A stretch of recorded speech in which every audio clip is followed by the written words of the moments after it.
12 రోజులుగా ముగ్గురు తెలుగుదేశం పార్టీ కార్యకర్తలు వైకాపా పార్టీ చంపింది. దానికి సమాధానం చెప్పాలని దుమ్మపూడి మంగళగిరిలోనే మైనార్టీ సోదరుని వైకాపా నాయకుడు చంపాడు. బ్యాట్ పట్టుకుని కొట్టి చంపేశాడు. వాళ్ళు మా కార్యకర్తలు చంపి ఇప్పుడు ఏం ప్రశ్న అడుగుతున్నారు. ఈ రోజు కూడా తాడిపత్రిలో మా కార్యకర్తను చంపేశారు.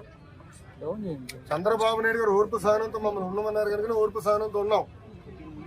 లా అండ్ ఆర్డర్ మెయింటైన్ చేయమన్నారు కనుక మేము ఎక్కడ ఇష్యూ చేయట్లా. మంగళగిరిలో కూడా లా అండ్ ఆర్డర్ ఉండాలి, నేను ఇష్యూ చేయట్లా. చెప్తున్నా, మిమ్మల్ని అడుగుతున్నా, ఎక్కడండి వైకాపా కార్యకర్త ఎవరు దెబ్బ తగిలింది, ఎవరిని చంపాము, మేము ఒక్కడి జోలికి వెళ్ళాం. మేము వాళ్ళు ముగ్గురు మమ్మల్ని చంపి తిప్పి మా పైన ఆరోపణ చేస్తాం. కరెక్ట్ గా రుషికొండ ప్యాలెస్ బహిర్గతం అయింది ఏంటి సార్? 500 కోట్లు మొత్తం చూడండి, ఇంకా చాలా ఉందని. ఇంకా ముఖ్యమంత్రి గారు దానిపైన నివేదిక అడిగారు. ఎంత ఖర్చు అయింది, దేనికి ఖర్చు పెట్టారు, మొత్తం డీటెయిల్స్ అడిగారు. ఇంకా రావాల్సిన అవసరం ఉంది. ఇదే కాదు, ఇలా చాలా కట్టినట్టున్నారు. అన్ని వివరాలు వచ్చిన తర్వాత ప్రజల ముందర పెడతాం. వాళ్ళ ఇంట్లో కూడా ఫర్నిచర్ 46 కోట్లు ఉందంట. మరి కోటలి శివప్రసాద్ అదే కేసులో ఆత్మహత్య చేసుకున్నారు. అదంతా అధికారులు వాళ్ళ ప్రాసెస్ వాళ్ళు ఫాలో చేసుకుంటారు.